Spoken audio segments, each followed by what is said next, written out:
Hello everyone, मेरा नाम है कृष्णा दुबे और आज हम लोग स्टार्ट करने जा रहे हैं क्लास 9th का नेक्स्ट पोयम जो कि है have you ever scene.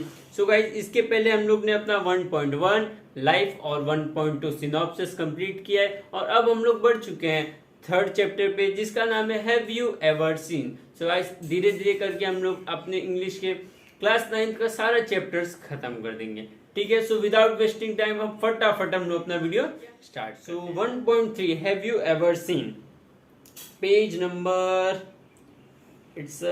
Page number 13, correct. Page number 13 पे आ जाओ, हम लोग स्टार्ट करते हैं। हैव यू एवर सीन, मैं पहले पोयम के बारे में थोड़ा आप लोगों को बेसिक बता देता हूँ। ये पोयम किस पे बेस्ड है?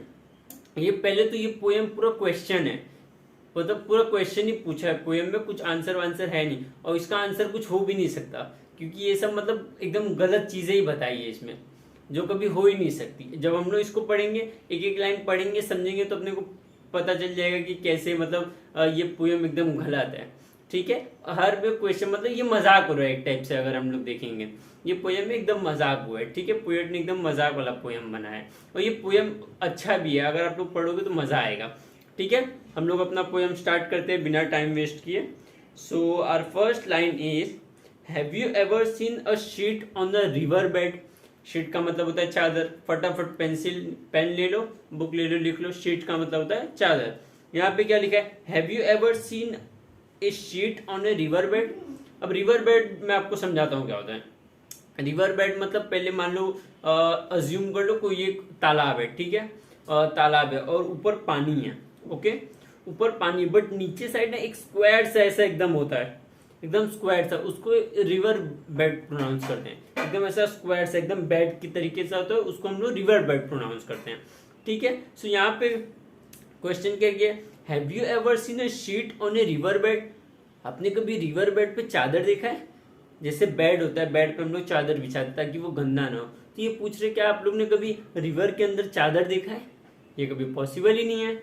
नेक्स्ट लाइन, और a single hair from a hammer's head. अब हैमर्स हेड का मतलब क्या होता है? हैमर मतलब हथौड़ा होता है। हथौड़े का जो ऊपर का पार्ट होता है ना, जहां से हम लोग ऐसा मारते हैं, जब खिलाने जाते हैं उसके लिए हम लोग मारते हैं ना, वो होता है हैमर का हेड, करेक्ट। और वो हैमर हेड पे क्या कभी बाल होते हैं? जैसे इंसानों के हमारा सर है तो उस पर हमारे बाल हैं, तो वैसे यहाँ पे लिखा है हैमर्स की क्या हेड पे बाल होता है? कभी होता ही नहीं है, पॉसिबल ही नहीं है। Has a foot of A mountain any twos.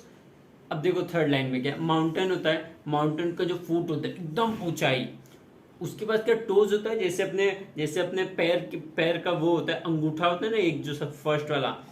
क्या उस रिवर के पास, सॉरी माउंटेन के पास वैसा कोई टोज होता है? होता ही नहीं है, पॉसिबल ही नहीं है। फोर्थ लाइन क्या है? And is there a pair of garden hose. Garden hose का मतलब होता है गार्डन में जिससे हम लोग पानी डालते हैं ना, मतलब एक टाइप का पाइप आप लोग समझ सकते हो।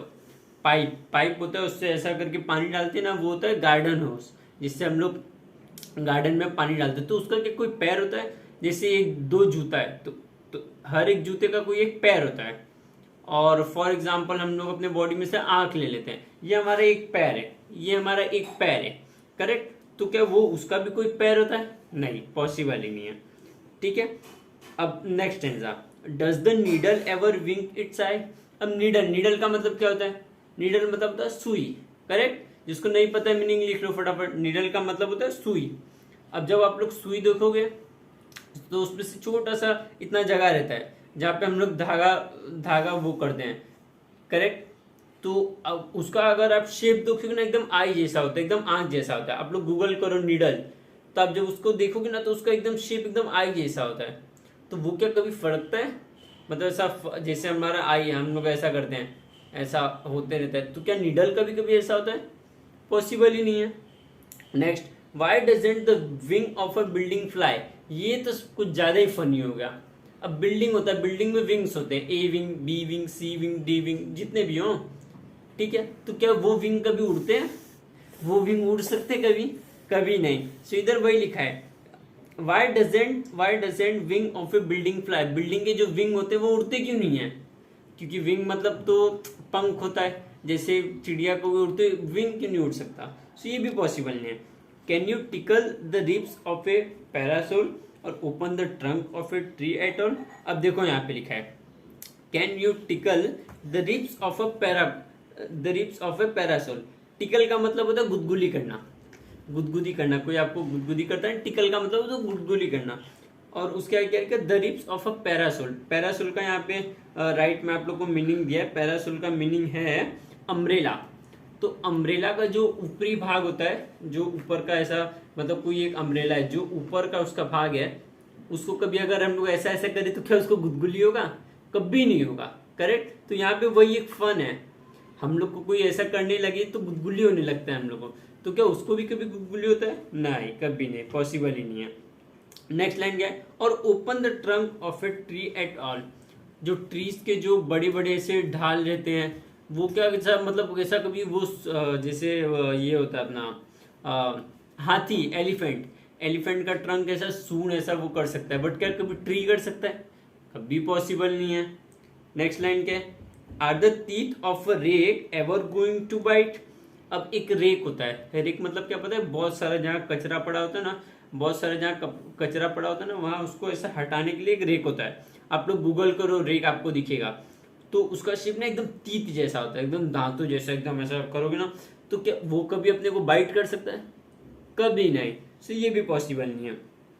Have the hands of a clock any left और राइट। अब ये देखो, ये तो और फनी हो गया। हमारे पास मान लो क्लॉक है, कोई क्लॉक रखा है, ठीक है। क्लॉक का जो वो कांटा होता है जो ऐसा गोल गोल घूमता है, राइट लेफ्ट जो घूमता है, तो क्या उसका have the hands of a clock any, तो उसका क्या राइट लेफ्ट कुछ है? कुछ नहीं है, वो तो भाई गोल गोल घूमते रहता है। कभी बड़ा कांटा यहाँ तो कभी बड़ा कांटा यहाँ, कभी छोटा कांटा यहाँ तो कभी छोटा कांटा यहाँ। सो ये घूमते रहता है, इसका कोई लेफ्ट राइट होता ही नहीं है, करेक्ट। नेक्स्ट लाइन क्या है? Can the garden plot B deep और डार्क। अब गार्डन प्लॉट मतलब क्या होता है? एक गार्डन होता है जिसमें प्रॉपर वो लोग पेड़ वेड़ उगाए रहते हैं। ऐसा मान लो ऐसा एक शेप में रहेगा, फिर यहाँ पे एक ऐसा रहेगा, फिर वहां पे एक ऐसा रहेगा, स्क्वायर शेप में रहता है, या फिर सर्कल शेप में रहता है। तो क्या मतलब गार्डन, उसको हम लोग बोलते हैं garden plot. Can the garden plot भी डीप और डार्क? वो बहुत डीप होता ही नहीं है, वो एकदम इतू सा ही होता है। यहीं पे वो लोग मिट्टी रखते हैं, यहीं पे पेड़ आ गया, छोटू सा एक पेड़ वो कर देते, तो वो डीप और डार्क होता ही नहीं है बिल्कुल। तो यहाँ पे ये भी पॉसिबल नहीं है। आप लोग गार्डन प्लॉट गूगल करो तो आप लोग को मिलेगा वो, ठीक है। नेक्स्ट लाइन क्या है? And what is the sound of a bit's bark. अब ये बहुत सही लाइन है। बिट्स ना एक पेड़ है जिसके जिसको पूरा पेड़ है, उसके पेड़ अगर आप लोग सर्च करोगे ना, ये बीट्स का पेड़, तो उसका आपको दिखेगा, उसके मतलब जो ऐसा है खड़ा है, मान लो ऐसा ये नारियल का पेड़ जैसे खड़ा होता है, बीट्स का पेड़ भी वैसा ही होता है। बट उसके शेप पे ऐसा एक ड्राइंग है जिसपे क्या दिखता है पता है? जिसपे ऐसा दिखता है कि कोई बोल रहा है, कोई कुछ बोल रहा है। अगर आप लोग सर्च करोगे तो दिखेगा गूगल पे, ऐसा लगे आपको कोई कुछ बोल रहा है, ठीक है। तो वो क्या कभी बार्क, वो क्या कभी भौंक सकता है? पेड़ क्या कभी भौंक सकता है? पॉसिबल ही नहीं है। सो ये भी पॉसिबल नहीं है। सो यही है कि आप लोग ने लाइफ में ये सब कभी कुछ देखा है? हैव यू एवर सीन, ये सब कभी देखा है कि मतलब बिल्डिंग के विंग उड़ रहे हैं, और क्या क्या था उसके बाद माउंटेन के पास टोज आ गया है, वो जो पैर में हमारे होता है फर्स्ट उंगली, उसको हम लोग टोज बोलते हैं। और उसके बाद रिवर शीट पे कभी हम लोग ने बेड वो चादर बिछा दिया, ऐसा कभी होता है? ऐसा कभी होता ही नहीं है। सो ये पोयम पूरा मतलब बोलते हैं ना ह्यूमरस पोयम, इसको हम लोग बोलते हैं ह्यूमरस पोयम। सो ये पोयम उस पर बेस्ड है, ठीक है। सो ये पोयम बहुत छोटा सा था गाइज, ये पोयम अब यहाँ पे हुआ खत्म। ये पोएट का नाम है एनोनिमस, आप लोग पोयम का खास करके एप्रिसिएशन ध्यान में रखो, एग्जाम में बहुत बार आता है इसके एप्रिसिएशन, ठीक है। सो ये हो गया हमारा पोयम खत्म। अगर आप लोगों को डाउट है कमेंट सेक्शन में कमेंट करो, सो उसके बेस पे हम लोग आपको आंसर देंगे, ठीक है गाइस। सो मिलते हैं हम लोग अपने नेक्स्ट वीडियो में। और नेक्स्ट हमारा क्या आने वाला है? नेक्स्ट हमारा होगा ये वर्ब वाला, have you thought the verb have, ये देखेंगे। और आई थिंक ये कभी कभी एग्जाम्स में आता ही नहीं है, सो मे बी हम लोग इसको स्किप कर सकते हैं, देखते जैसा रहेगा चांस रिसर्च करने के बाद, ठीक है। सो इसी के साथ हम लोग अपना पोएम खत्म करते हैं। उसके बाद हमारा आएगा द नेकलेस, और उसको भी हम लोग बहुत अच्छे तरीके से पढ़ेंगे, ठीक है। सो ओके गाइस, मिलते हैं नेक्स्ट वीडियो में, बाय बाय।